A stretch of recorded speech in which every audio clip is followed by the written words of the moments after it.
Namaskar. Introduction to Epics, Puranas and Bhagavad Gita.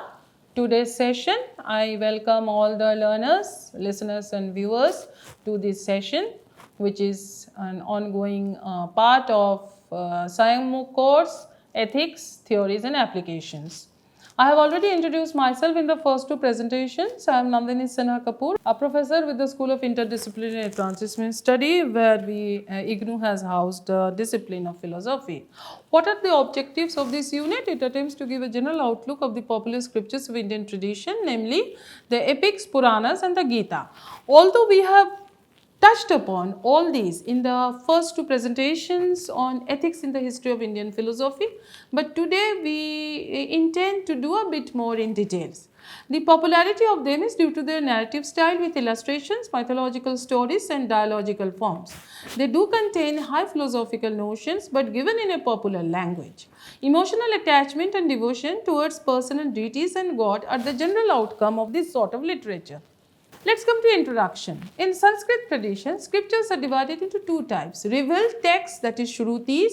I already introduced the term Shruti in my last presentation, that is having listened to what is heard, and Shrutis are the Vedas. The remembered, and the other category is the remembered text or Smriti. What is remembered?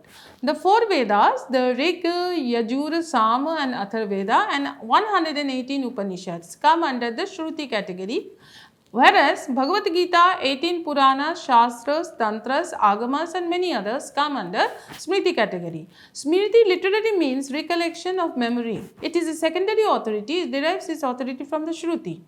Its object is to expand and exemplify the principles of Shruti or the Vedas. The Smriti consists of Gita, Brahma Sutra, Itihas, that is the epics, Puranas, chronicles and legends, Shastras, codes of law, Agamas and Tantras. The distinction between Shruti and Smriti is important for the two following reasons. Firstly, in case of conflicting views, Shruti's views will hold good. Secondly, without requiring any change in the Shruti, the Smritis preserve the authority admitting changes in it. What are the Agamas? Agamas are that which has been handed down as a tradition. These are the scriptures dealing with the worship of a particular aspect of God. They prescribe detailed courses of discipline for the worshipper. Each Agama consists of 4 sections. They are philosophy, mental discipline, rules for the construction of temples and images and religious practices. The Agamas are divided into 3 according to the deity what is worshipped. Vaishnava Agamas meant for the worship of Vishnu, also known as Pancharatra, or Vaikhanasa Agamas for Vishnu, Shaiva Agamas for Shiva and Sakta Agamas for Shakti. What are the Shastras or Dharma Shastras? These are codified laws regulating the society from time to time. The important lawgivers are Manu, Yagnavalkya and Parasar. We are already familiar with the famous Manusmriti. Their codes of law are known as Shastras, Dharma Shastra, and constitute another very important source of Indian ethics and philosophy, in which the detailed rules of conduct and practical moral instructions are given. Manusmriti. According to Manu, by the following of dharma, one attains perfection. Manu prescribes duties for all the 4 stages of life. What are the 4 stages? Brahmacharin, Garhastha, Vanaprastha and Sannyasin. And 4 different categories of persons in the society, namely the Brahmins, Kshatriyas, Vaishyas and Shudras. This book of Manu comprises the laws of Manu, which has become Aryan laws. Manu is considered to be great lawgiver in Vedic period. The code of conduct has 3 divisions: rituals, discharge of social responsibility and atonement of sins. They contain prescriptions and proscriptions. Let us come to Itihasas or the epics, the Ramayana Mahabharata. The 2 well-known and popular epics from Sanskrit tradition are the Ramayana by Valmiki and Mahabharata by Vyasa. Though the Ramayana and Mahabharata are the 2 epics which have influenced literature for several centuries in all parts of India. We have other famous regional, the Ramayana rather, like Krittivasa's Ramayana from Bengal and Kampan's Ramayana from Tamil Nadu. The Ramayana accepts the principles of Sanatana Dharma and duties of ruler in particular. The aim of the epics is to drive home to all the laws of the Smritis and principles of the Shruti by means of the exploits of their great national heroes Rama and Krishna. The Ramayana is the account of the deeds of a divinely great hero who set an example for the entire human race. It deals with the ideal conditions of humanness, a sense of brotherhood, obedience to moral law, firmness of character, honesty, sacrifice, and unbounded goodness.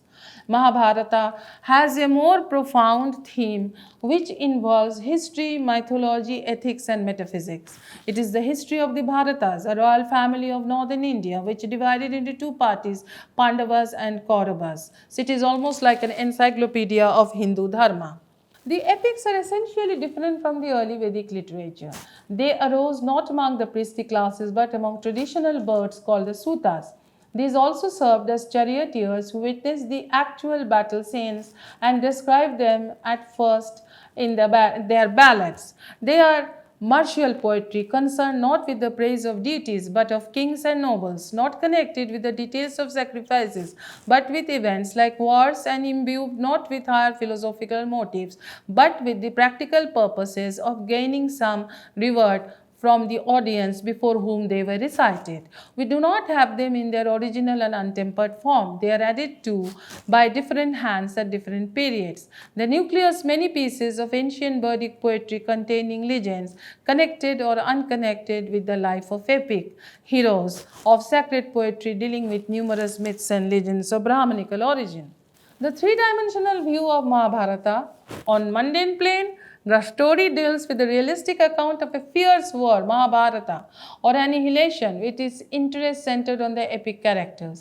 The meaning of the ethical plan views the war as conflict between principles of dharma and adharma, between good and evil, between justice and injustice, in which contending parties are regarded as incarnations of devas and asuras, and the war ends in the victory of dharma. On the ethico-psychological plane, the epic aims at impressing upon the reader the paramount moral values. On the transcendental plane, which takes us beyond dharma and adharma, the war is fought not only in the Kurukshetra but also in our own minds. This perpetual battle between the higher self and the lower self of man for establishing mastery over body is symbolized by fight between the cousins for sovereignty. It will serve our purpose if we concentrate on philosophical component of Mahabharata. We can trace two philosophical issues in this work.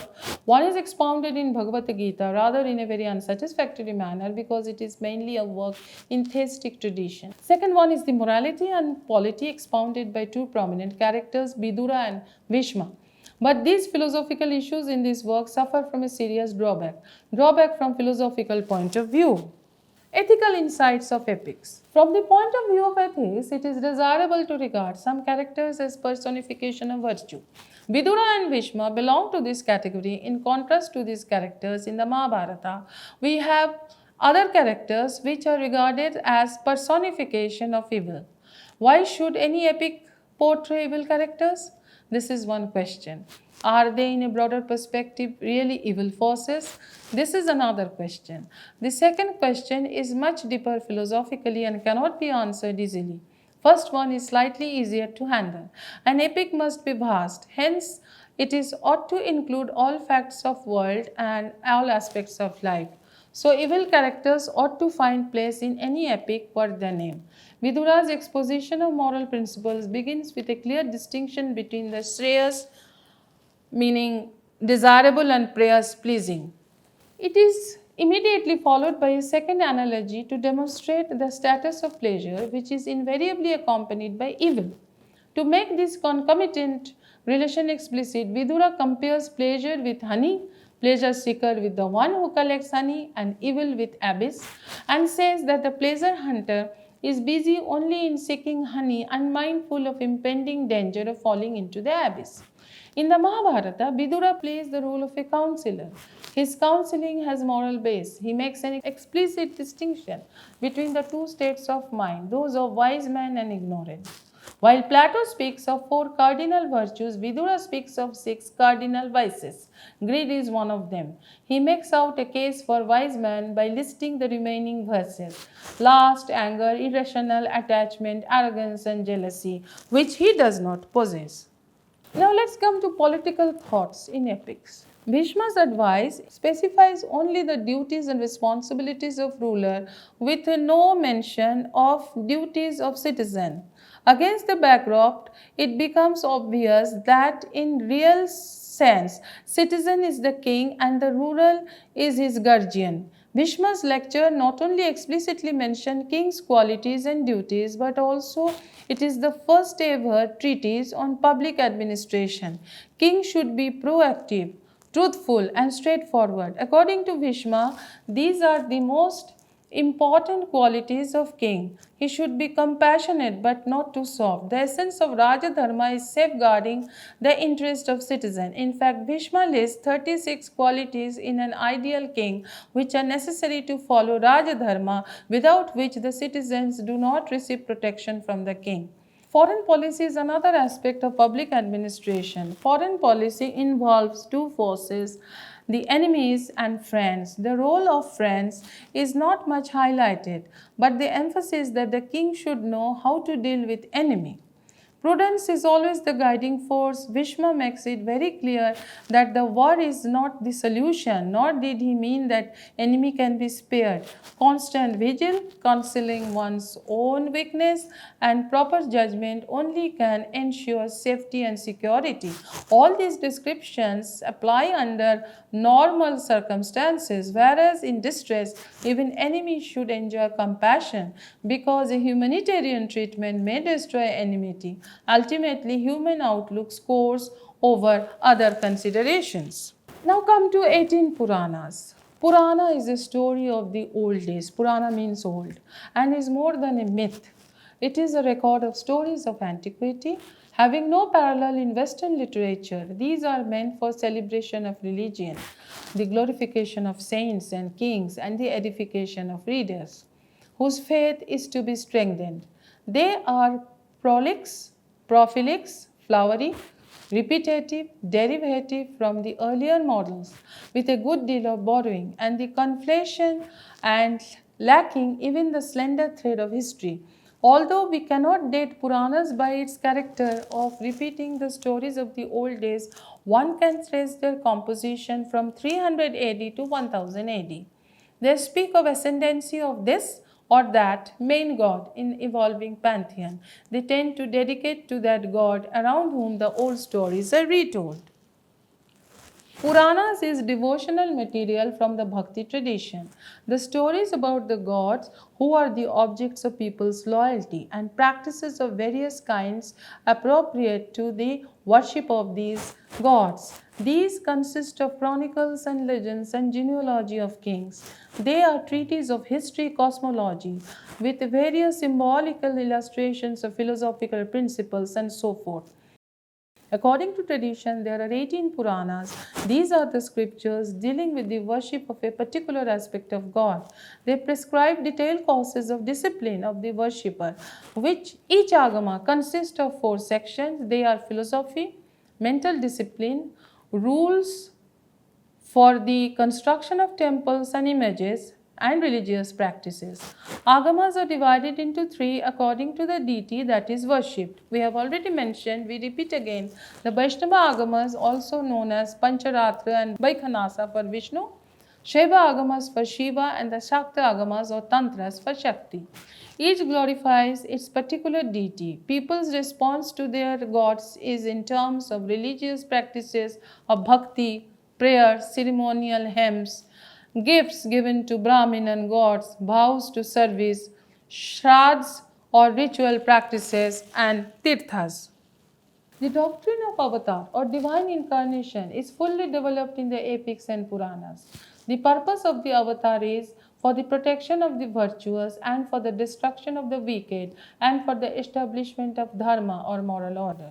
According to the Puranas, there are 10 avatars of Vishnu: Matsya the fish, Kurma the tortoise, Varaha the boar, Narasimha the man lion, Vamana the dwarf, Parashurama, Rama with the axe, Ramachandra, hero of the Ramayana, Krishna, the god of Bhagavad Gita, Balarama, the warrior Rama, and Kalki, the hero on a white horse, who is to come at the end of Kali Yuga. The gods are stratified, for there appear both Vedic and post Vedic deities together. of the Vedic gods Indra, Agni, Soma, Vayu, and Surya reappear in Puranic lore, but they are no longer central as they used to be central in the Vedic ritual, and some of their functions have also changed by the Puranic time. By the way, historically, the Puranic times are supposed to be beginning of the Gupta period, so 4th century AD onwards, and it continues to the later centuries of early medieval period up to 10th, 11th, 12th centuries. It is as if they have been demoted, those Vedic deities, they have been demoted in favor of the famous Hindu triad of Brahma the creator, Vishnu the preserver, and Shiva the destroyer, who dominate Puranic literature. Each of the three has a goddess as consort. Brahma's wife is Saraswati, patroness of music and learning. Vishnu's wife is Lakshmi, goddess of fortune, sometimes beneficent and sometimes not. And Shiva's wife is Parvati, the daughter of the Himalayan mountain. Here is a notable exception. Not always the Devis or Shakti is a spouse or wife. Notable exception is found in Devi Mahatmya, section of the Markandeya Puran, in which the ferocious Durga and the black Kali created spouseless out of the combined energy of the gods. So they are women goddesses, they are goddesses on their own right, without being wife of so and so. They become manifest to do combat with the demons. They are the instruments of popular education. Dharma or social duty reflects the same Hindu law codes, basically Brahmanical, and is given to illustrative stories and in lecture form. The Puranas afford us far greater insight into all aspects of phases of Hinduism. Its mythology, the idol worship, its theism and pantheism, its love of God, its philosophy and its superstitions, its festivals and ceremonies, its ethics, than any other works. So here are some of the references which have been listed for you on the Puranic studies. Purana word has two slightly differing etymological meanings. Pura meaning the past, Atitam lost, Anagatam about to happen is one meaning. Pura past, Bhabam happened is another. Thus it happened. In terms of structure, Purana consists of 5 components. They are description of nation or nations and their history, history of creation, history of recreation, description of dynasties, and story of each Manu or Manvantara. Now let's come to Bhagavad Gita. In Sanskrit tradition, there are many Gita literature. One that got popularity as it is attributed to Krishna and form part of famous Mahabharata is Bhagavad Gita. The term Bhagavata means Lord, Gita means song. And so the meaning of Bhagavad Gita is literary song of the Lord. This is the literature written in the poetic form that must have been compiled around 200 BC before Christ. In the battle of Kurukshetra, Lord Krishna urges Arjuna to do his duty, good or evil, without any attachment for the fruit of actions, nishkama karma. Karmanyavadhikaraste ma phaleshu kadachan. I had mentioned it in the earlier presentation that you have all the right to necessary action, to do your duty, but you have no right to its outcome or to the result of your duty or for your action. Gita is short, beautifully harmonizes, in short, the philosophy of action, devotion, and knowledge. That is, karma yoga, bhakti yoga, devotion, and knowledge, jnana yoga. 3 gunas, sattva, principle of light, rajas, source of activity, tamas, responsible to resist the actions, are explained well. There are 2 possible approaches to the Gita. One is regarding it as a sacred text in conformity with tradition. Secondly, regarding it as a philosophical text. 3 features are prominent in Gita: knowledge, social obligation, and devotion. The confluence of these principal features constitute what is popularly known as yoga. There is no need to consider its role in life, which the Gita has explained. What is important is its position in philosophy. But there is no reference to its philosophical foundation anywhere in the Gita. For example, consider devotion or bhakti. Devotion is sensible only when bhakta is distinct from Paramatma, not otherwise. In other words, the refutation of Advaita. What is Advaita? That is, you and me are part of the God. There is no duality but only one essentially one reality. The God and you are the same. So, in other words, the refutation of the Advaita is a prerequisite to accept the relevance of bhakti. So, when there is a bhakti, Paramatma is separate from you. But nowhere do we find any reference to Dvaita or Advaita in this work. On the contrary, Gita concludes by merging obligation or karma and knowledge in bhakti. Bhakti is the most important aspect of Bhagavad Gita. Now let's come to idea of God in Gita. In Gita, God is more personal. He is identified with Krishna Avatara. He is named as Purushottama. Purushottama means one who is a supreme being and intelligent with the mystical mind. He becomes a ground for mutable and immutable aspects of the universe. That is, he is Purushottama in whom the whole world is grounded. Everything works by his divine intelligence and he is the creator of everything. He is the ultimate cause principle of everything and has power of everything. And so, he is both transcendent and immanent. Wherever dharma is on decline, the Supreme Being, Purushottama, embodies himself to protect the upright and punish the wicked and to establish dharma. Though he is unborn and imperishable Lord of beings, yet comes into the world in his own images to maintain the dharma in the universe. The concept of avatara is prevalent even from the time of the Vedas. Upanishads speak of Amshavatara, partial manifestation of God, or avatar is full conscious descent of God, yet into phenomenal world, accepting the conditions of becoming. Wherever dharma is on the decline, the Supreme Being Purushottama embodies himself to protect the upright and to punish the wicked and to establish dharma. So he comes in his avatara form to this earth. Though he is unborn and imperishable Lord of beings, yet comes into the world in his own images to maintain dharma in the universe. Thus, what we find in Gita, God is of love and grace who evokes faith, love, and devotion. Three margas in Gita: Karma, Jnana, Bhakti are the three paths proposed as spiritual disciplines by Gita for the betterment of one's wealth. Karma Yoga, according to Gita, every individual is expected to be Karma Yogin, ethically and intellectually virtuous. A Karma Yogi is the one in whom there is an absence of pride, conceit, vanity, egoism, and presence of forgiveness, sincerity, purity, steadfastness, self control, renunciation, strong devotion to the Lord, reverence to the Master, and love for the scriptures. So, if one does his duty, by his very duty he becomes Karma Yogi or Nishkama Karma. Jnana Yoga, one should be a Jnana Yogi also. Jnana of Brahman or Purushottama refers to his wisdom. And so for the Jnana Yogi, this Jnana is an essential quality for his liberation. Bhakti Yoga, it insists on devotion. In this devotion, a devotee should be a sincere and continuous seeker of truth. One point becomes clear from the Gita.